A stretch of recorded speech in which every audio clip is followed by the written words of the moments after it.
Thanks my dear friends and my students. मित्रों, जैसा कि आप जानते हो, मैंने गेट वीडियो में लर्निंग ट्रांसफॉर्मेशन को डिस्कस किया था, अधिगम स्थानांतरण को डिस्कस किया था।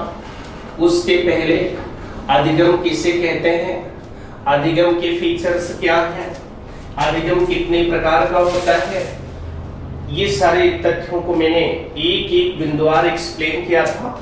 अब उसी कड़ी में मित्रों आज हम लोग एक रोचक टॉपिक को एनालाइज करने जा रहे हैं, जहां से 1 से 2 क्वेश्चन बिल्कुल कंफर्म रहते हैं।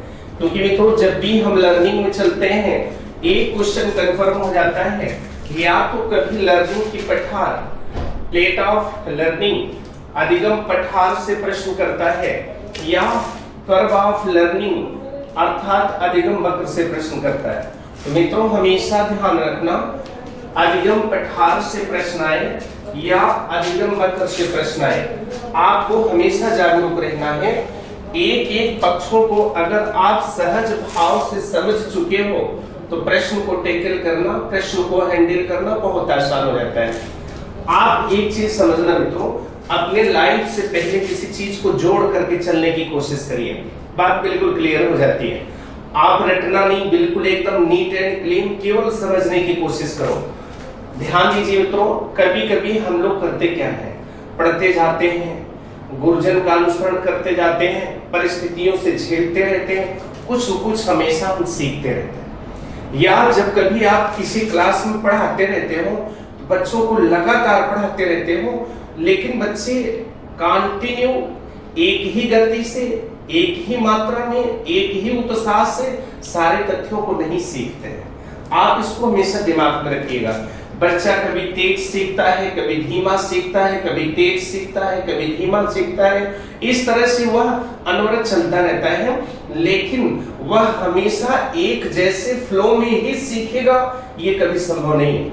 कभी कभी मित्रों स्थिति ऐसी आ जाती है, चाहे वो शारीरिक रूप से, चाहे वो मानसिक रूप से, चाहे वो आप कह लीजिए प्रदूषित वातावरण से, चाहे जो भी आप जैसे आप कह सकते हैं टीचिंग स्किल की कमी से, जो भी होता है, एक ऐसी अवस्था आ जाती है जहां पर मेरी लर्निंग रुक जाती है। कहने का मतलब होता है जैसे बच्चे सीख रहे हैं, कुछ बच्चे तेजी से सीख रहे हैं, कुछ बच्चे धीरे धीरे सीख रहे हैं, लेकिन कभी कभी एक ऐसी अवस्था आ जाती है जहां पर ऐसा लगता है जैसे लर्निंग में मेरे ठहराव सा आ गया है, अब लर्निंग कुछ होती दिख नहीं रही है। ऐसी अवस्था को मित्रों लर्निंग प्लेट कहते हैं, अधिगम पठार कहते हैं। कहने का मतलब है अधिगम का रुक जाना, अधिगम का ठहर जाना, ज्ञान प्राप्त करने की प्रक्रिया को रोक देना, ज्ञान प्राप्त करने की प्रक्रिया का अवरुद्ध होना, यह अधिगम पठार कहलाता है। कहने का मतलब जब आप उस दशा में पहुंच जाते हैं, जब दिमाग में कोई बात छपने से बिल्कुल रुक जाती है, आप कहते हो सर अब समझ में नहीं आ रहा है, आप क्लास कुछ देर के लिए सस्पेंड कर दीजिए, ओवर हो रहा है। ऐसी अवस्था को जब बालक कुछ सीख नहीं पाता, अर्थात लर्निंग की जो प्रक्रिया है अवरुद्ध हो जाती है, ऐसी अवस्था को हम अधिगम पठार कहते हैं। अधिगम पठार का मतलब होता है अधिगम का रुक जाना। ध्यान रखिएगा मित्रों।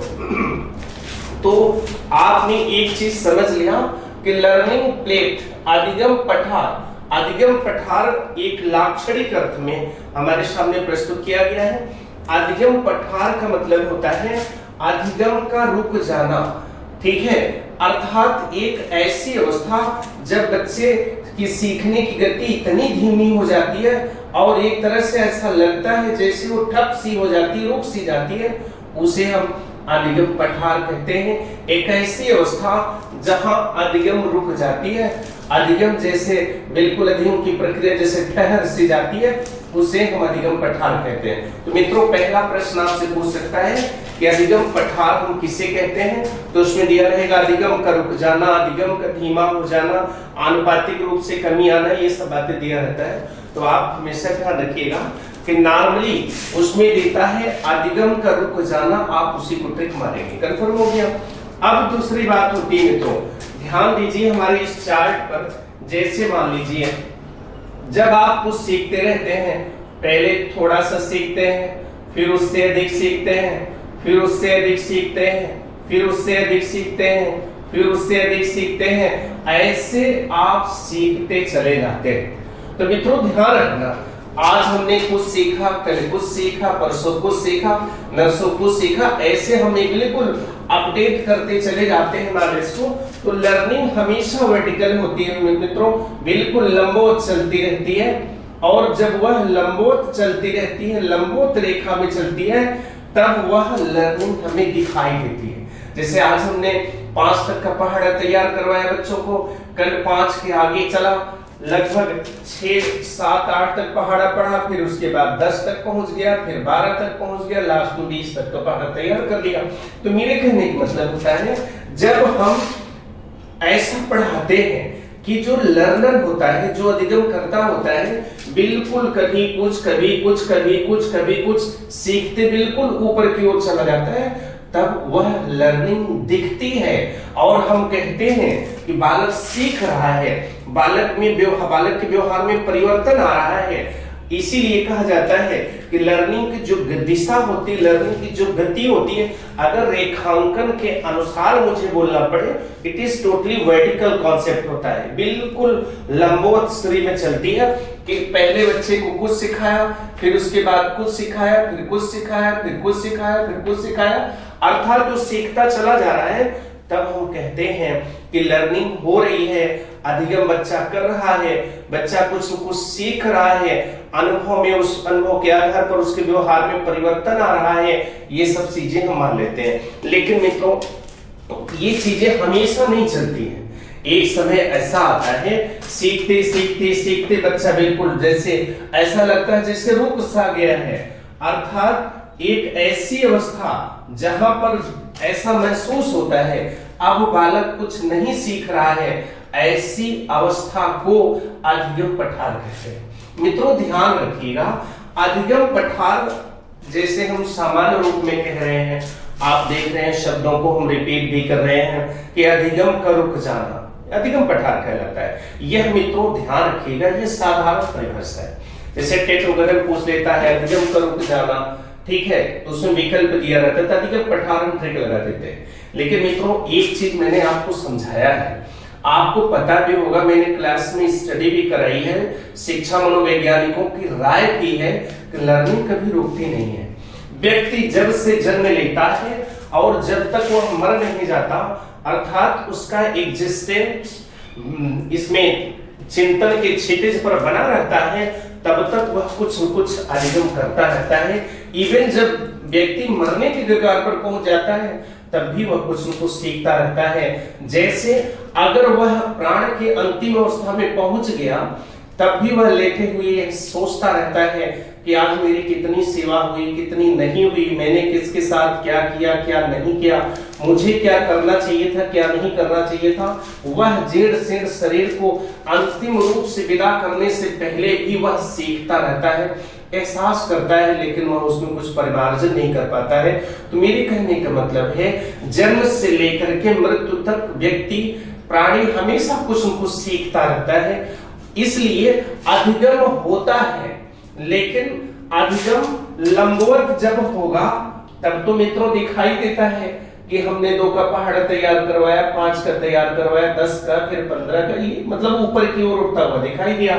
लेकिन जब अधिगम ठहर सा जाता है, अर्थात ऐसा लगता है जैसे अधिगम रुक गया है, तो मित्रों अधिगम कभी रुकता नहीं है, वो लंबवत न होकर के क्षैतिज चलने लगता है। कहने का मतलब है, अगर अधिगम की प्रक्रिया जिस अवस्था में लंबवत ना होकर के हॉरिजॉन्टल हो जाती है, वर्टिकल ना होकर के हॉरिजॉन्टल हो जाती है, लंबवत ना चल करके क्षैतिज दिशा में चलने लगती है, तब उसे हम अधिगम पठार कहते हैं।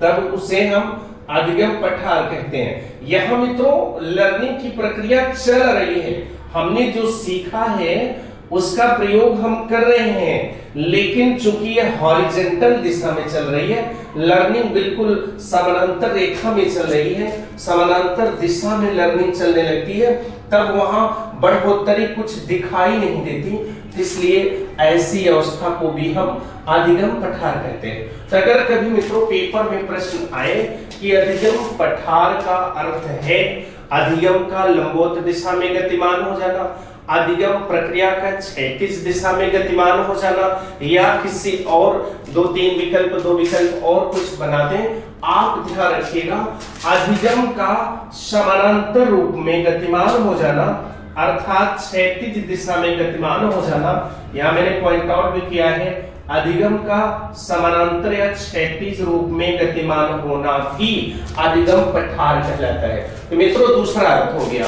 पहला अर्थ हमने आपको क्या सिखाया, अधिगम का रुक जाना, अधिगम का ठहर जाना। दूसरा अर्थ हम क्या सिखा रहे हैं कि मित्रों अधिगम दिखता जरूर है कि अधिगम रुक गया है, लेकिन अधिगम की प्रक्रिया सदैव चलती रहती है। अधिगम जब लंबवत रूप में चलता रहता है, अधिगम की प्रक्रिया जब लंबवत चलती रहती है मतलब वर्टिकल चलती रहती है, तब तो वो हमको दिखाई देता है और ऐसा लगता है जैसा कि हम कुछ न कुछ सीख रहे हैं। लेकिन जब यह लर्निंग की जो प्रोसेस है, लर्निंग की जो प्रक्रिया है, इसके चलने की जो गति है वह वर्टिकल ना होकर के क्षैतिज दिशा में हो जाए, अर्थात वह क्षैतिज रूप में चलने लगे, हॉरिजॉन्टल रूप में चलने लगे, तब उसे हम अधिगम पठार कहते हैं। अर्थात अगर वह लंबवत चलती तो ज्ञान में वृद्धि दिखाई देता, लेकिन जब बिल्कुल क्षैतिज चलना शुरू कर दिया तो प्रक्रिया तो चल रही है, लर्निंग का यूज तो हो रहा है, लेकिन वह अपग्रेड होती हुई दिखती नहीं है। ऐसा लगता है मानो लर्निंग ठहर सी गई है। इसलिए मित्रों अगर कभी विकल्प में आ जाए कि अधिगम पठार का अर्थ है ए अधिगम का लंबवत दिशा में गतिमान होना, बी अधिगम का अधोधर दिशा में चलना, सी अधिगम का क्षैतिज दिशा में गतिमान होना, इस तरह से दिया हो अधिगम का ऊर्ध्व स्थिति में चलना। अगर ऐसे विकल्प दिए हो तो मित्रों हमें बिल्कुल पूरे उत्साह के साथ पूरे एकदम क्लियर कॉन्सेप्ट के अकॉर्डिंग मुझे बिल्कुल क्षैतिज में देना है कि लर्निंग का क्षैतिज दिशा में गतिमान होना वह अधिगम पठार कहलाता है। तो पहला अर्थ हो गया अधिगम का रुक जाना जो सामान्य अर्थ है, दूसरा साइकोलॉजिकल एंड स्पेशल कॉन्सेप्ट है अधिगम का क्षैतिज दिशा में गतिमान हो जाना। मित्रों एक तीसरा भी अर्थ आता है, कभी कभी पेपर में प्रश्न पूछ लेता है, तब उस पर भी आपको जागरूक रहना है। तो थोड़ा इस पर हम एक कॉन्सेप्ट आपको दे दें, तब आप उस बिंदु को पकड़ेंगे। मित्रों ध्यान रखिएगा, जब हम लोग कभी कभी भोजन करते हैं, एक बार हमने भरपेट भोजन कर लिया, बहुत अच्छा भोजन किया, अब पेट तो भर गया है। अब अगर कोई मित्र मेरे पास आता है और मुझे कहे कि सर फिर आप मेरे यहाँ भी भोजन करिए, बहुत अच्छा भोजन बनाए हैं, एकदम 56 भोग की अवस्था बनी हुई है, तो मित्रों ध्यान दीजिए जब तक हम भोजन को पचा नहीं लेते हैं, जब तक एक निश्चित पीरियड तक 5 से 6 घंटा भोजन करने के बाद का अवकाश हम ले नहीं लेते हैं जिसमें मेरा भोजन पच नहीं जाता है, तब तक मैं दूसरे के यहाँ भोजन नहीं करता हूं। तो मेरे कहने का मतलब होता है जैसे बालक कुछ न कुछ ज्ञान प्राप्त करता रहता है और ज्ञान पाते पाते एक ऐसी अवस्था आती है जब वो नॉलेज फुलफिल हो जाता है, अब उसके बाद हम जब ज्ञान देते रहते तो ओवर जाने लगता है।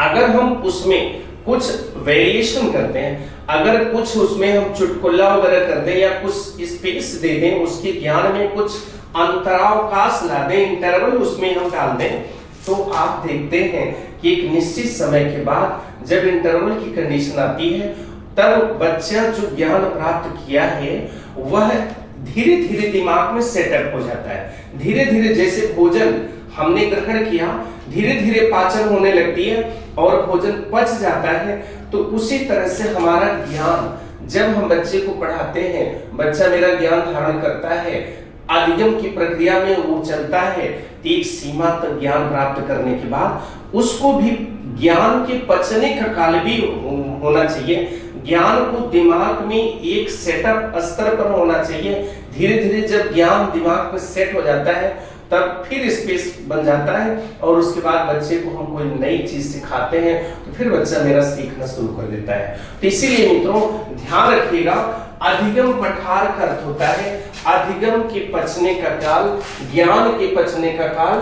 तीसरा अर्थ एक और हमारे सामने आ गया, अधिगम अर्थात ज्ञान के पचने का काल भी अधिगम पठार कहा जाता है। तो मेरे कहने का मतलब ये हो गया कि जैसे आपने जब कोई चीज सीखा, लंबे समय तक सीखा, दिमाग भर गया, आपको लगता है कि कुछ समय तक के लिए न कोई पढ़ाई होती, कुछ हंसी मजाक होती, धीरे धीरे या कुछ इंटरवल हो जाता, कुछ खेल कूद की तरफ हम जाते हैं, तो कम से कम ये जो दिमाग है हमारा, जो अब तक ज्ञान लेकर के बैठा हुआ है, बोझिल हो गया है, वो धीरे धीरे ज्ञान सब सेट हो जाते हैं, ज्ञान तत्वों में एकदम फिट हो जाते हैं, फिर दिमाग में अवकाश हो जाता, फिर तब टीचर कोई बात बताता, तब वो बच्चे अच्छे से सीखते। तो मेरे कहने का मतलब होता है जैसे हम भोजन कर लेते हैं, भोजन करने के बाद जब तक भोजन पच नहीं जाता हम दूसरा भोजन ग्रहण नहीं करते, पचने के लिए एक निश्चित अवधि फिक्स रहती है।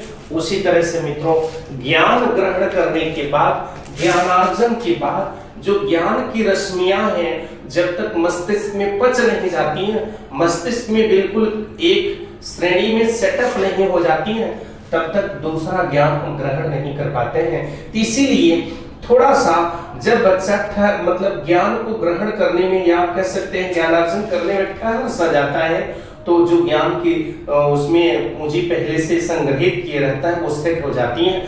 ऐसी अवस्था को ज्ञान के पचने के काल को, अधिगम के पचने के काल को हम अधिगम पठार कहते हैं। इस चीज को आप दिमाग में रखिएगा। तीन अर्थ हो गए।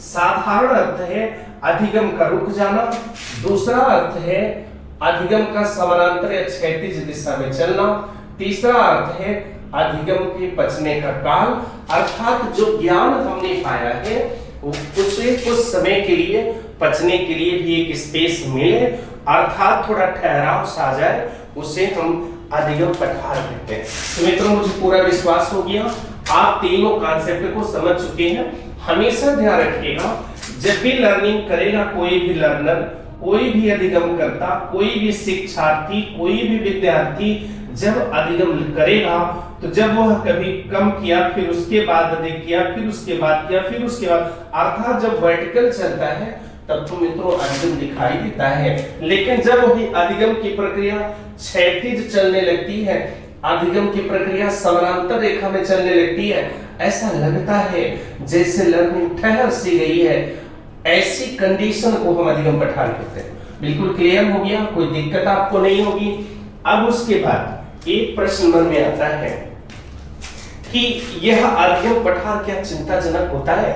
मित्रों ध्यान रखना, अधिगम पठार जैसे आ जाता है ना, माता पिता, टीचर, साइकोलॉजिस्ट जितने भी होते बड़े चिंतित हो जाते हैं। ऐसा लगता है माता पिता तो इतना घबरा जाते हैं कि उनको लगता है कि मेरा बच्चा तो पढ़ेगा ही नहीं, वो लर्निंग प्लेट उत्पन्न हो गई। लेकिन ध्यान रखना मित्रों, it is totally natural, it is totally psychological. यह नेचुरल है, प्राकृतिक है, यह मनोवैज्ञानिक है। कोई भी बच्चा एक समान गति से लगातार नहीं सीख सकता।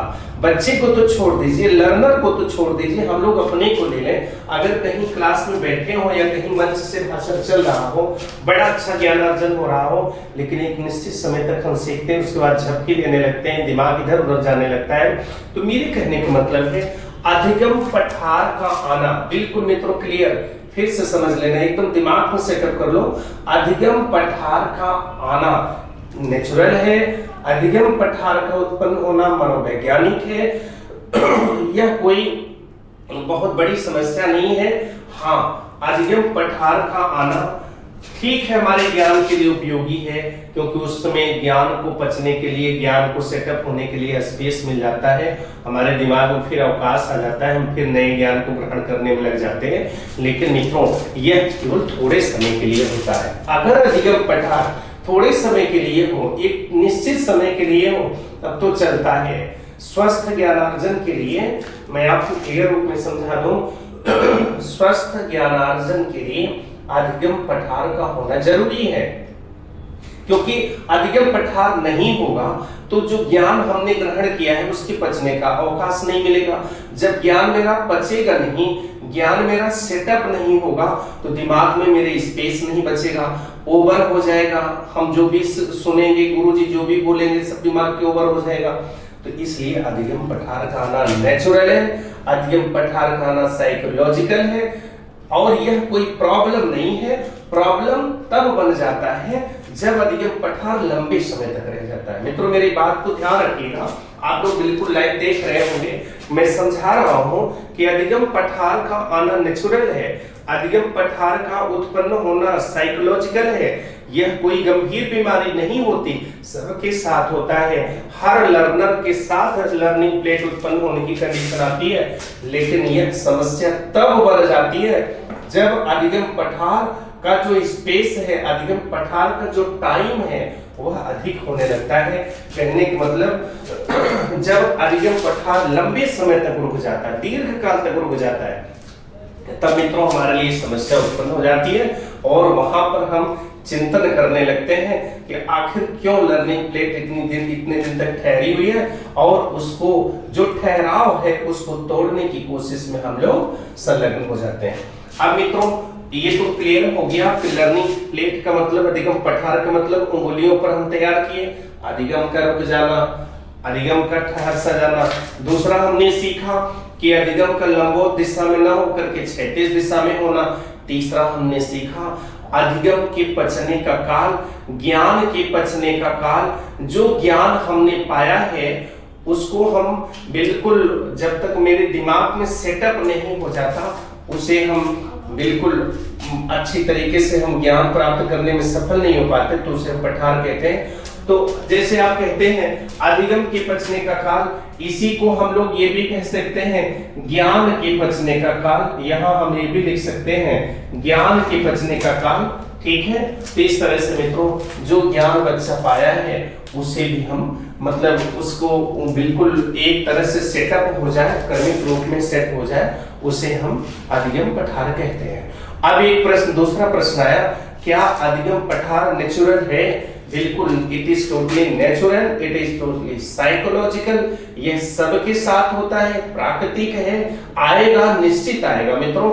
हाँ, लेकिन यह समस्याग्रस्त तब होगा जब वास्तव में यह लंबे समय तक रुक जाता है, तब उसे हम कहते हैं अधिगम पठार को अब तोड़ देना चाहिए, अर्थात अधिगम पठार को तोड़ने की दिशा में हम संलग्न हो जाते हैं। फिर एक मन में प्रश्न आता है कि आखिर अधिगम पठार के कारण क्या है?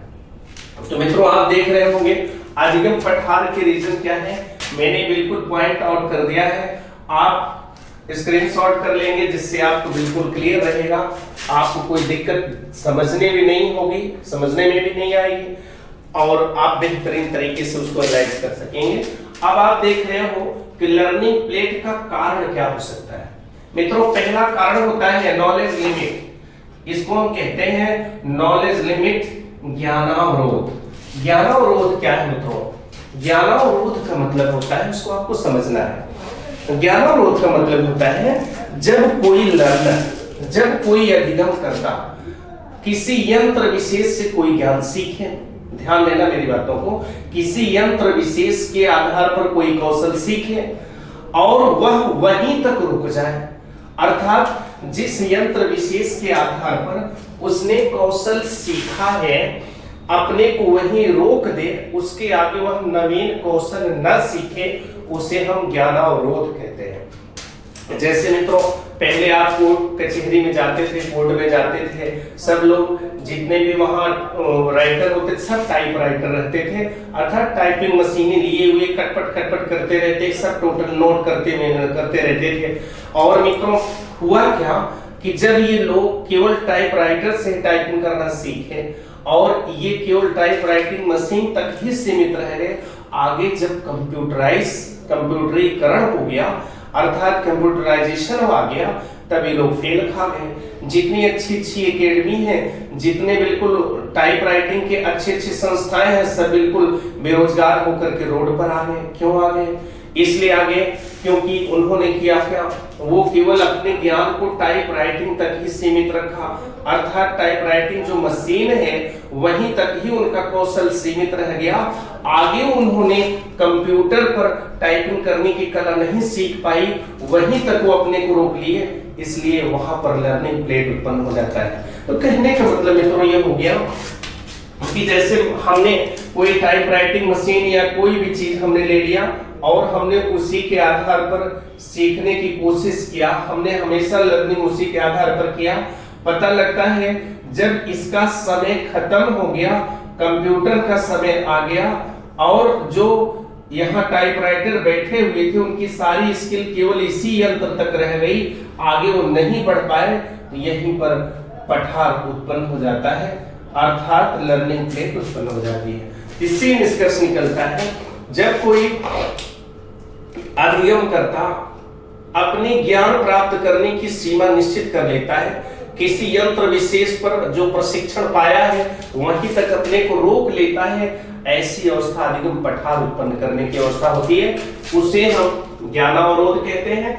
उदाहरण के लिए आप देखते हो जितने टाइपिंग मशीन पर टाइप करने वाले लोग थे जो आगे बढ़ करके नहीं जा पाए कंप्यूटराइजेशन की तरफ, आज बिल्कुल बेरोजगारी की अवस्था में आ गए, उनकी ज्ञान वहीं तक रुक गया, लर्निंग प्लेट उत्पन्न हो गई, उसे हम ज्ञानावरोध कहते हैं। दूसरा आता है मित्रों उत्साह अवरोध। उत्साह ध्वन अवरोध कहने का मतलब होता है, आप बिल्कुल समझ रहे होंगे कि जब भी कोई अधिगम करता लर्निंग करता है, जब भी कोई विद्यार्थी ज्ञान प्राप्त करता है तो उसमें मित्रों रुचि का बड़ा ध्यान रखना पड़ता है, उत्साह का बड़ा ध्यान रखना पड़ता है, मोटिवेशन का बड़ा ध्यान रखना पड़ता है।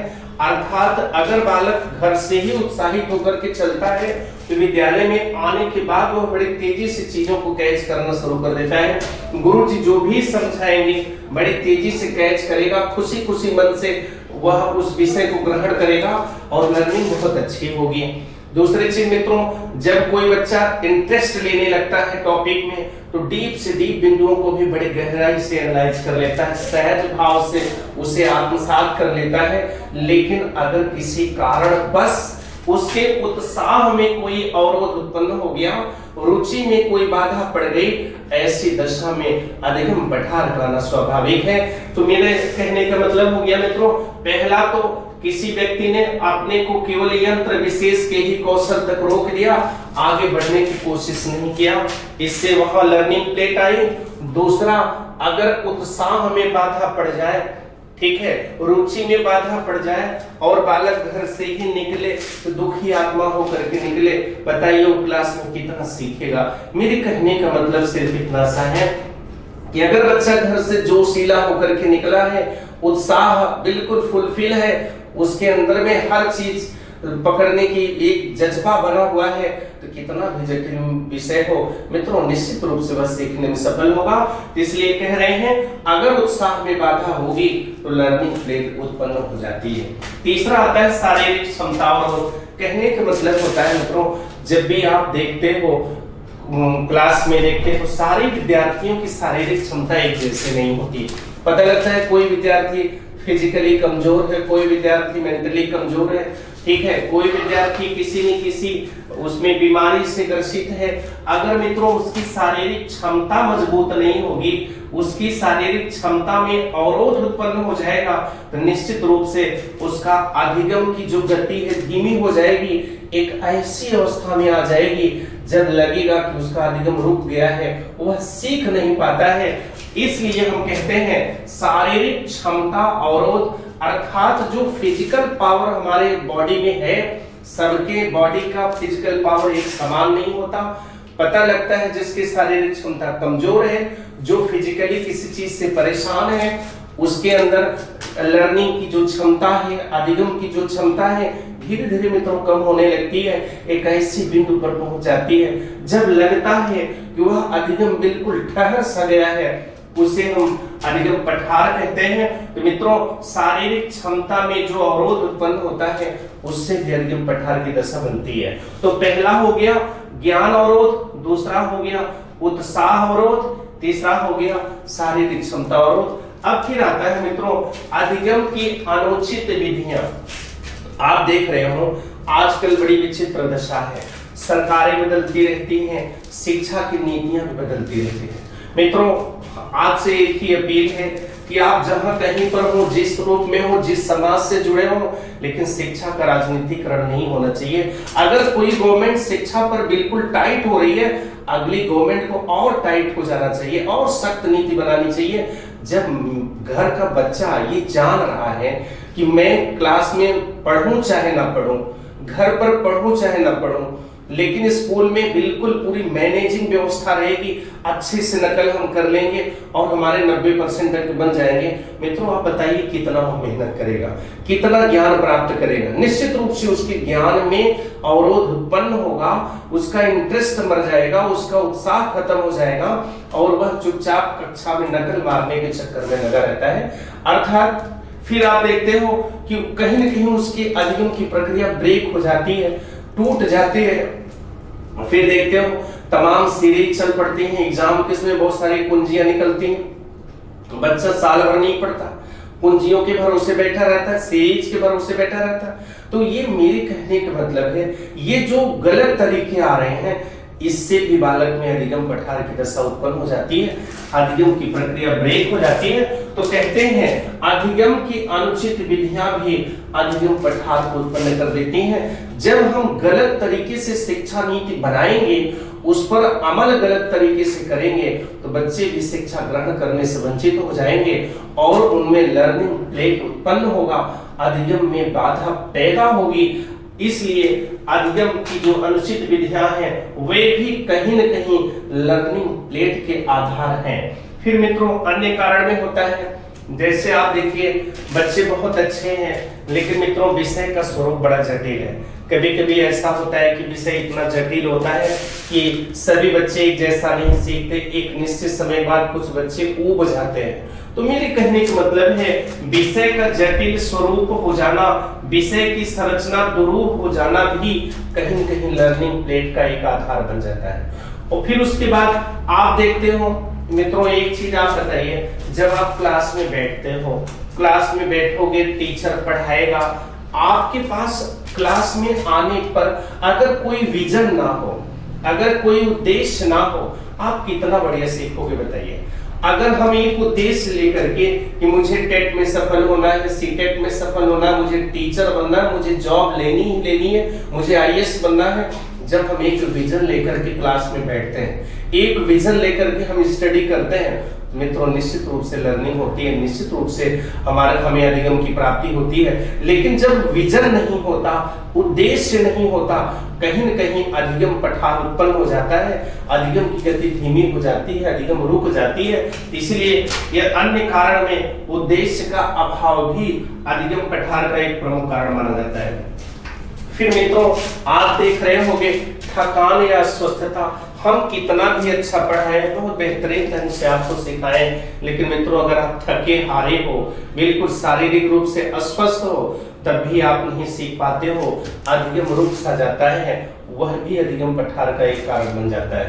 फिर आता है दूषित वातावरण। दूषित वातावरण का मतलब मित्रों, यह आप फिजिकली भी ले सकते हो और यह हमारे अध्ययन के लिए जो सृजनात्मक वातावरण है उसकी अनुपस्थिति भी ले सकते हो। जैसे पता लगी आपकी संगति गलत है, कहने का मतलब आप स्वस्थ जो मानसिक वाले बच्चे होते हैं उनकी संगत न करके और आप जो है ऐसे लोगों की संगत किए हैं जहां पठन और पाठन में उनका कोई इंटरेस्ट नहीं है, माहौल प्रदूषित किए हुए हैं, वहां भी आप अच्छी लर्निंग नहीं कर पाते हो, अधिगम पठार उत्पन्न हो जाता है। ठीक है, इसलिए मित्रों कहा जाता है कि हमेशा ऐसी टीम बनानी चाहिए, ऐसा एटमॉस्फेयर बनाना चाहिए ताकि मन लगा रहे और अधिक से अधिक हम लर्निंग करने में सफल हो जाएं।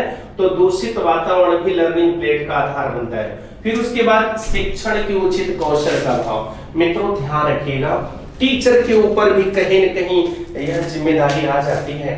टीचर भी जब अच्छे से नहीं पढ़ाता, विषय कितना भी जटिल हो मित्रों, अगर टीचर में पढ़ाने की कला हो, टीचर अगर झुमा दे बच्चों को, टॉपिक के प्रति इंटरेस्ट पैदा कर दे, तो बच्चा बड़े आराम से उस सहज भाव से उसको आत्मसात करने में सफल हो जाता है। अगर टीचर के शिक्षण की कौशल नहीं है, अर्थात टीचर साइकोलॉजिकल नहीं है, वो शिक्षण कौशल जानता नहीं है, शिक्षण कौशल का सक्सेसफुल ढंग से प्रयोग नहीं कर पाता है, तब वह अच्छे ढंग से उसमें बच्चों को अधिगम नहीं करा पाएगा और निश्चित रूप से अधिगम पठार उत्पन्न होगा।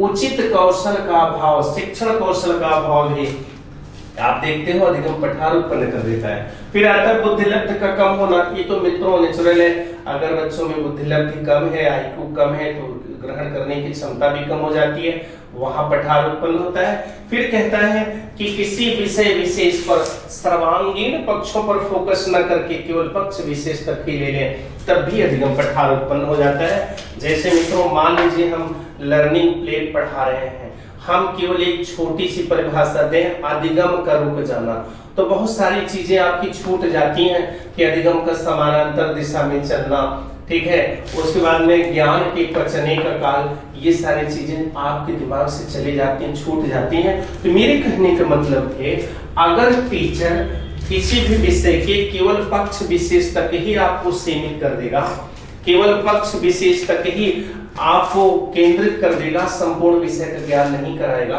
तो निश्चित रूप से अधिगम पठार उत्पन्न होगा, लर्निंग प्लेट उत्पन्न होगी। इस तरह से मित्रों कन्फर्म ध्यान रखिएगा, ये जितने भी कारक हैं, कोई भी कारक आपसे पेपर में पूछे जा सकते हैं कि अधोलिखित में से अधिगम पठार के कारक कौन है, उसमें ABCD करके दी जा सकती है, या 1 2 3 4 करके दिया जा सकता है, जिससे आपको टैली करना होगा। तो आप इन सारे पॉइंट्स को दिमाग में रखिएगा, ठीक है। अब एक प्रश्न आता है कि कैसे हम हटाएंगे लर्निंग प्लेट को। भाई ठीक है, हमने परिभाषा सीख लिया, संकल्पना सीख लिया, वो इसके जो आप कह सकते हैं एक तरह से जो कर्व के रूप में जो इसकी स्ट्रक्चर है हमने उसको भी सीख लिया, और क्या कारण है हमने उसको भी सीख लिया। अब मित्रों दिमाग में प्रश्न आता है कि आखिर इसका निदान कैसे हम करेंगे। तो लर्निंग प्लेट के लिए निदान में पहला जो कारक बन करके आता है, सृजनात्मक वातावरण तैयार करना। अर्थात चाहे वो घर का वातावरण हो, चाहे वो विद्यालय का वातावरण हो, जब तक हम पॉजिटिविटी नहीं लाएंगे, जब तक हम ऊर्जस्वित नहीं कर देंगे, जब तक हम छात्रों में जज्बात नहीं भर देंगे, जब तक कुछ करने की कला विकसित नहीं कर देंगे, तब तक बालक लर्निंग अच्छे से नहीं कर पाएगा। अगर आपने क्लास को मोटिवेट कर दिया, अगर आपने बच्चों के अंदर में जो दबी हुई क्षमता है उसको प्रफुल्लित, उसमें प्रकटित कर दिया, विकसित कर दिया, निश्चित रूप से बच्चा खुशी खुशी अच्छी ढंग से तेजी से ग्रहण करता है। तो पहला काम होना चाहिए बिल्कुल पॉजिटिव, बिल्कुल क्रिएटिव, बिल्कुल एनर्जेटिक एकदम एटमॉस्फेयर बनाना है, चाहे वो घर का हो, चाहे वो विद्यालय का हो, तभी बच्चा लर्निंग प्लेट से बच पाएगा। दूसरी चीज क्या होती है कि जो ये सीखने की जो विधियां होती हैं वह भी उत्तम कोटि की होनी चाहिए। तमाम विधियां उसमें आती हैं, इसमें टीचर की भी भूमिका होती है, स्टूडेंट की भी भूमिका होती है, लर्निंग मेथड का सफल प्रयोग होना चाहिए, तभी बालक जटिल विषय वस्तु को अच्छे तरीके से सीख पाता है, अन्यथा उसमें दिक्कतें उत्पन्न होने लगती हैं। फिर आप देखते हो शारीरिक क्षमता, जो टीचर पढ़ाता है उसको भी शारीरिक क्षमता या वैयक्तिक विभिन्नता का ज्ञान होना चाहिए। अर्थात पता लगा कि हमने कोई टॉपिक पढ़ाया, मैंने कहा बेटा समझ गए कि नहीं समझ गए, बच्चों ने 2-4 हाथ उठाया, हाँ गुरुजी हो गया, तो हमने तुरंत टॉपिक खत्म करके आगे कदम बढ़ा दी, गलत है। हमें पर्सनल आइडेंटिटी हमको पता होनी चाहिए, वैयक्तिक विभिन्नता हमको पता होनी चाहिए, तभी हम समझ पाएंगे कि क्लास के जो बिल्कुल अंतिम बेंच पर बैठा हुआ है, जो बैक बेंचर्स हैं, क्या उनको समझ में आया कि नहीं समझ में आया। हम न्याय नहीं कर सकते, इसीलिए कहता है कि अगर वैयक्तिक विभिन्नता पर हम ध्यान केंद्रित कर दें, शारीरिक क्षमता पर ध्यान केंद्रित कर दें, निश्चित रूप से लर्निंग प्लेट को हम दूर कर सकते हैं। और उसके बाद शिक्षण की जो क्रमिक प्रक्रिया है, अर्थात मित्रों हम शिक्षा दें लेकिन बीच बीच में रोक रोक करके शिक्षा दें। पता लगा 2 घंटा 3 घंटा पढ़ाएं, 10-15 मिनट जोक्स सुनाए, ठहाका लगवा दिए, हंसी खुशी का माहौल बना दिए, इससे बच्चों में बिल्कुल ज्ञान के पचने का स्पेस मिल जाता है। तो लोग उत्साह से ज्ञान को ग्रहण करते हैं। तो कहता है क्रमिक शिक्षण हम दें, बीच बीच में हम उसमें अंतरावकाश देते चलें, फिर सीखने के लिए एक स्वस्थ वातावरण तैयार करें। और अंतिम रूप से भी हम ये कह सकते हैं कि टोटल साइकोलॉजिकल मूड में टीचर पढ़ाए, साइकोलॉजिकल मूड में उनको सिखाने की कोशिश करें, निश्चित रूप से अधिगम पठार दूर हो जाएगा। इस तरह से मित्रों हमको पूरा विश्वास है कि आप आज के टॉपिक में अधिगम पठार को विधिवत समझ गए होंगे। अधिगम पठार कैसे होता है, क्यों होता है, कैसे निदान होता है, अधिगम पठार है क्या, क्या यह नेचुरल है, क्या आर्टिफिशियल है, मैंने सब विधिवत आपको समझा दी है।